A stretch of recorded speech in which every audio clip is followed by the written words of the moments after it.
All right, we got DC books, so let's talk DC. First up, Batgirl.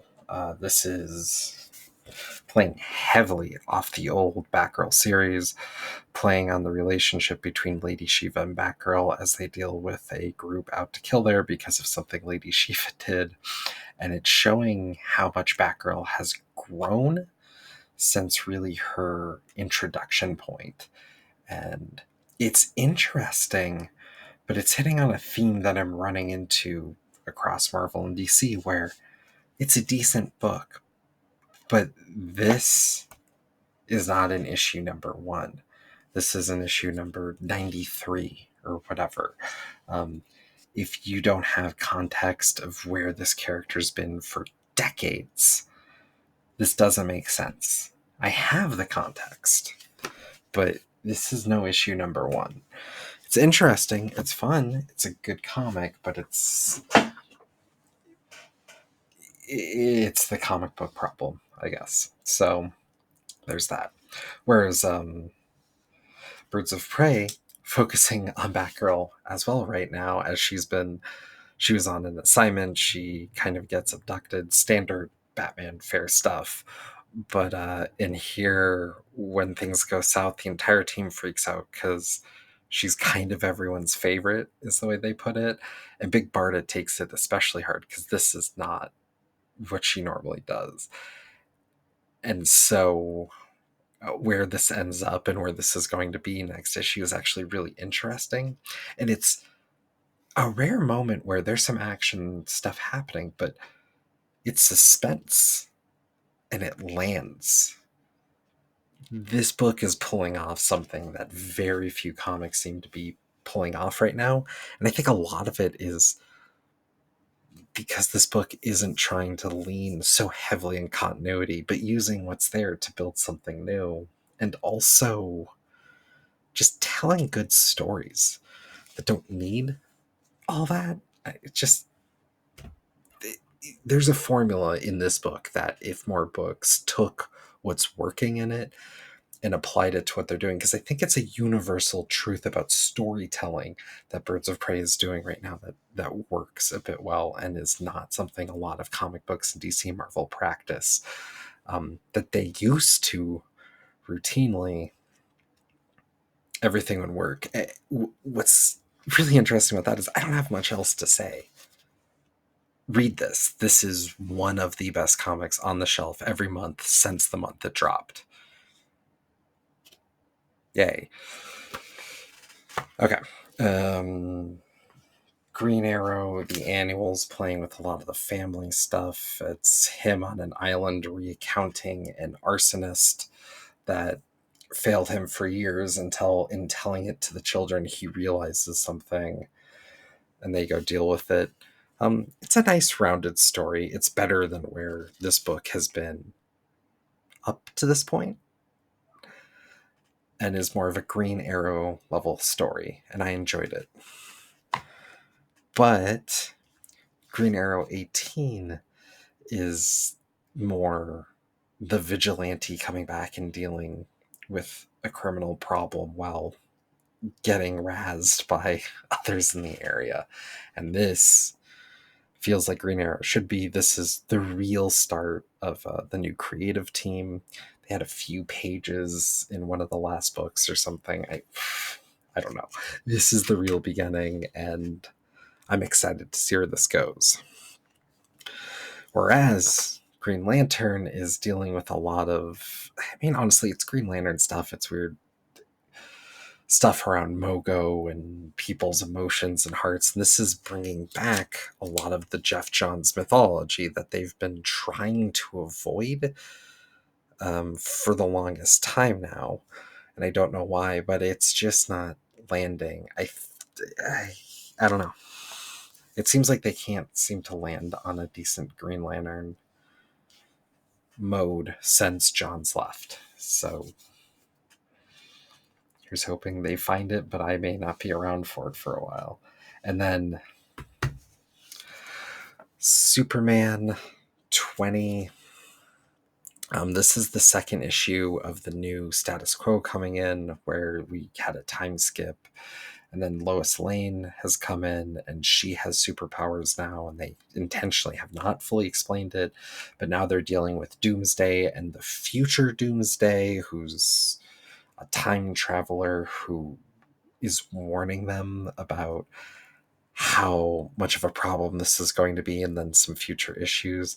It's a lot of movement, but they've lost me. There's something about time jumps that they intentionally don't want to explain, then you get to it, and this has a lot of mojo in it. And I know other people have been saying this. This has a lot of the mojo in it that the Wells Spider-Man book had. And having just gone through all that, and I feel the need to get every issue of Amazing. I don't feel the need to get every issue of Superman. I'm out. this is this was one of my favorite books. That it jumped, and I'm done. Next up is JSA. This, more than the Batgirl book, has that problem of this feeling like issue 547, because this isn't just JSA lore. They're bringing in Infinity Watch lore. They're bringing in random Stargirl lore. There's characters in this book I've never seen before. There's some of those characters are variants of older characters I didn't know they had a child or whatever. I don't know the JSA very well. I want to go read more JSA, but this book is nearly indecipherable to me. This was not in issue 1.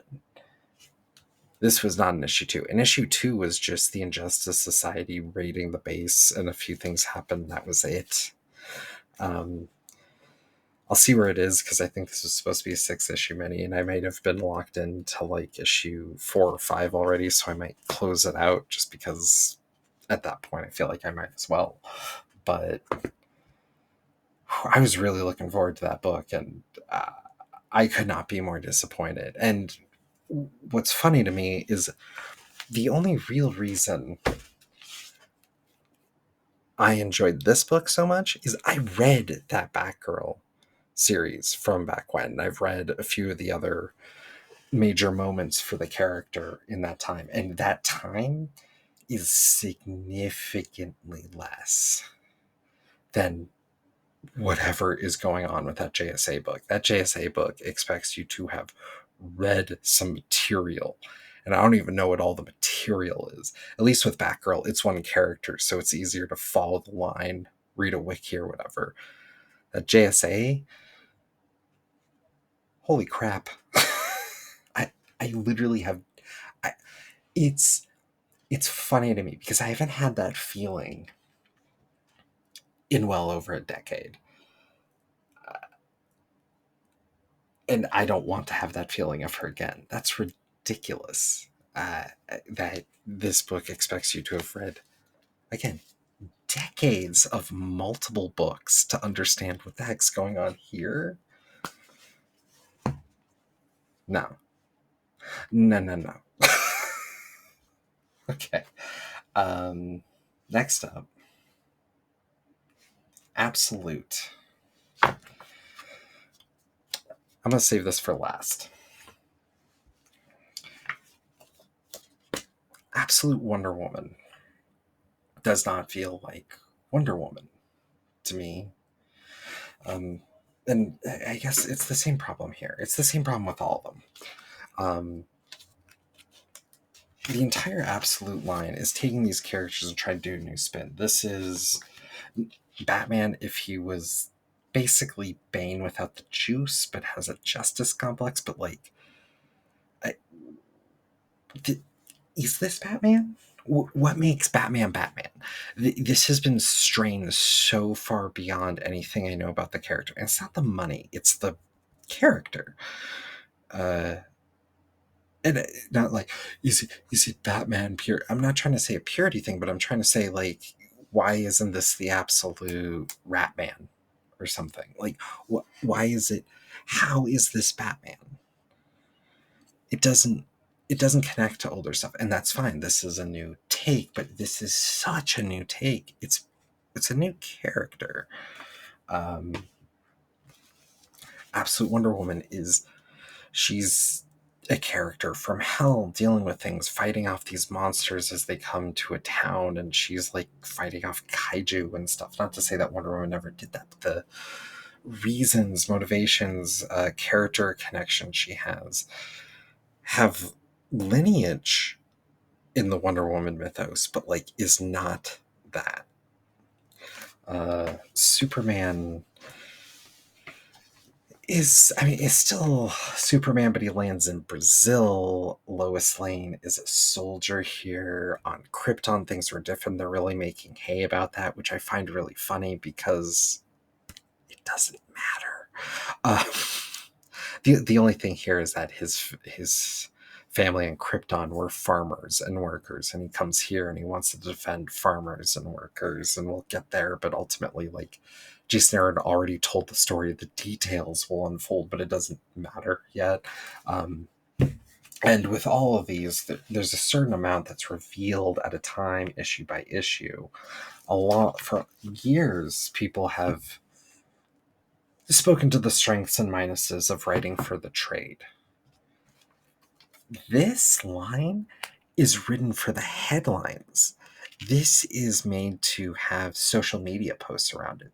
These books are made to have bleeding cool articles talking about what's going to happen in issue 3, with a couple preview pages about how the mythos is different, how this character is different from what you're used to. That's how these books were editorialized and designed. There's no question about it. It's apparent on the page with a little bit of understanding.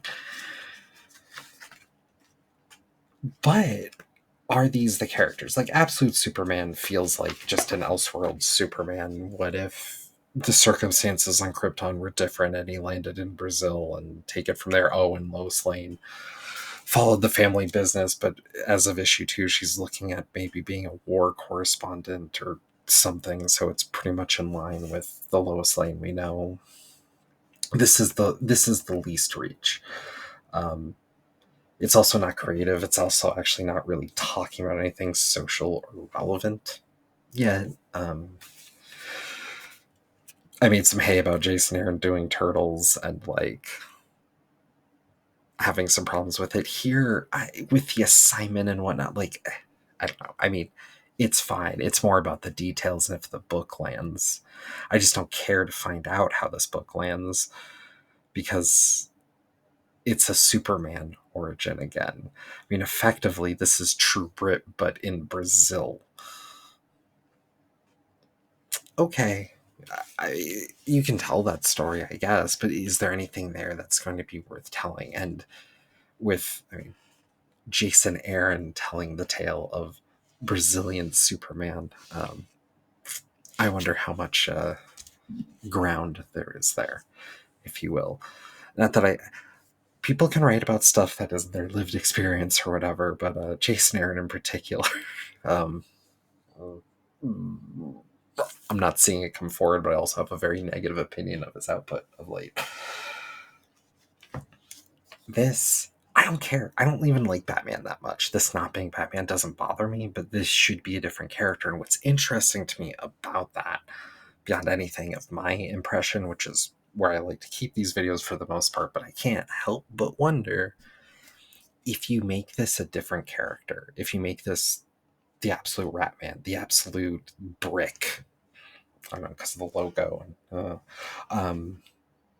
you have a character you can bring over.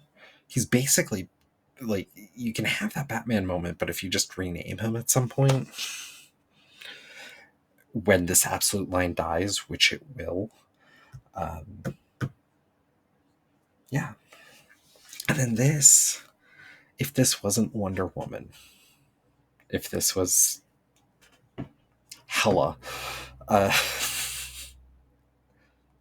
you have a likeness here where if you build up this character and then bring her to DC later, you have a really interesting, somewhat sympathetic Wonder Woman villain, right? I really think the throw here is just going to be forgettable 5 years from now, because it's like this character but different is a starting point. It's not an actual, it's not even a complete hook. And what's also interesting about this is the absolute line is like the all-star line, is like the other all-star line. When Marvel makes an ultimate push, DC likes to respond in kind. This is this again. The ultimate line has started Marvel earlier this year. We're ending the year and we're getting this absolute line with DC. And DC cannot figure it out. They can't. They just don't. The most that they've gotten out of all that is the single best Superman story they ever told, which, as far as missing the mark, is a pretty good landing. All-Star Superman is incredible, but it also was not trying to be Ultimate Superman. It was trying to tell a Superman story condensed into something. The amount of times it's been referenced and pulled, the amount of people who I've seen through the years who are not the biggest comic book fans, but clearly read this one, say, one of my favorite Superman moments is something from the book. I saw him the other day talking about how Lex responded to getting the superpowers in the later issues of that book and how it was handled. It's a great moment, don't get me wrong. Every moment in that book is a great moment. But what made it work was the tightness and the finality. Superman's dying, and he's going to die. And what's he going to do with that ticking clock?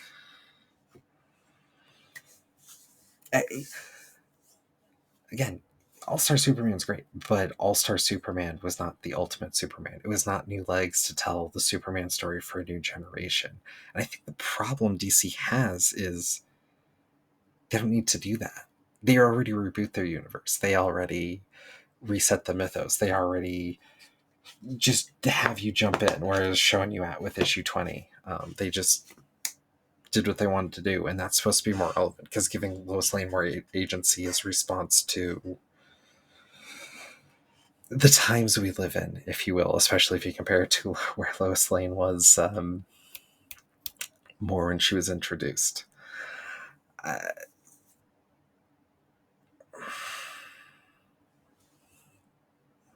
They don't need to. What they need to do is figure out what made Superman relevant, what made Superman interesting, and just carry it forward. And they always seem to lose it in all the superheroics and sci-fi and goofy shit. Don't get me wrong, goofy shit sells the books, it's fun, it's why we show up. But they always forget to have a thread of, I mean, frankly, the socialism the character was founded on and completely lost around World War II. All the history's there. Make something of it. Make a moment of it now. Don't just have him fight Doomsday. That doesn't mean anything. He's killed Doomsday 3 times and comes back. It doesn't matter. It doesn't matter. You've made it not matter through the story. What does matter? Why does this issue matter? There we go. I'm just going to pick a random.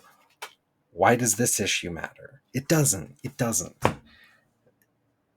These, like, if you go to Creative Writing 101, bog standard, you know, what are you writing? Why are you writing? What are you going to do? How do you make this story work? There's a lot of construction. A lot of them worry about 3-act, 5-act structures for their arc. It doesn't matter. They're doing serialized storytelling, so they're missing the mark anyways. And I've heard so many of them talk about this.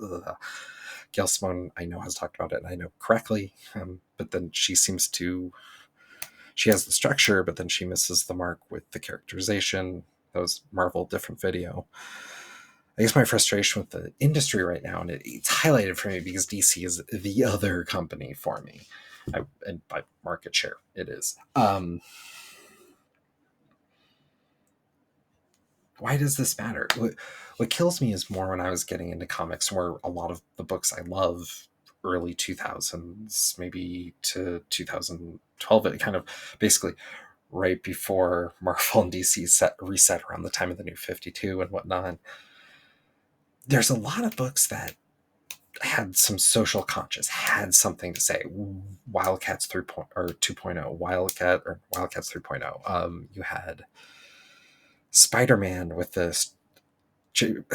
Michael Straczynski run, talking about the scientific value of vibes. You have the Hickman Fantastic Four run. You have these books people remember because they're talking about something interesting. And we have a handful of those books now, but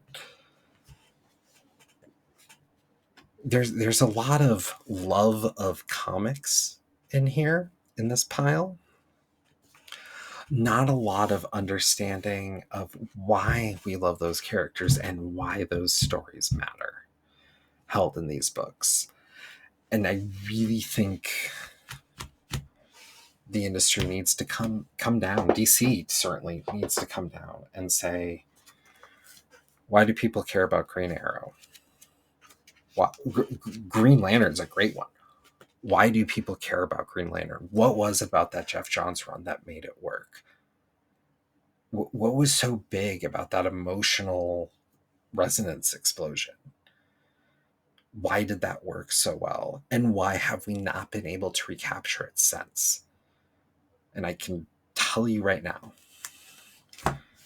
the reason the emotional expansion worked was because it gave labels and structure to something that felt otherwise ethereal, and it gave people a framework by which to view things. And that was a great level of introduction, as he basically did a tour with each one of them to kind of introduce the idea proper. But in doing that, each one of those had a story with specific characters, specific reasons, and specific reasons why that emotion is powerful. That's your introductory tour. And then you start clashing those emotions. What does that naturalistically lead to? Oh, when I'm having inner conflict about something, it's these different emotions trying to deal with a problem. Maybe one of those problems is grief about a family member dying. Like, or maybe some of it is about war. Like, you see, you're taking emotions, and some of those emotions kind of represent the problem, but also represent your investment in the problem. You need to step beyond the characters and the whatnot to realize what you're actually talking about as a story, to have any actual resonance with the reader as something beyond the DC universe. But what matters here? What matters right outside my door?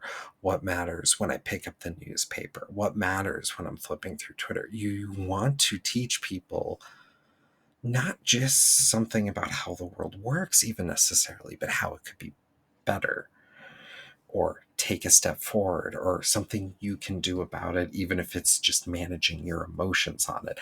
And that's the thing. And then you start to see where you can tell stories that are going to be better than some bullshit about Mogo and mind control on a planet nobody cares about, so far away, with no connection to nothing. Take that with Absolute Batman, take that with the Absolute Wonder Woman, take that with basically every book I was talking about, except for Birds of fucking Prey, because they actually... that's part of what they're doing. That's only part of what that book is doing, right? Yeah. I don't know why I'm going on an angry rant, but there you go. That's DC. That's books for the month, and I'll do something eventually. Cheers.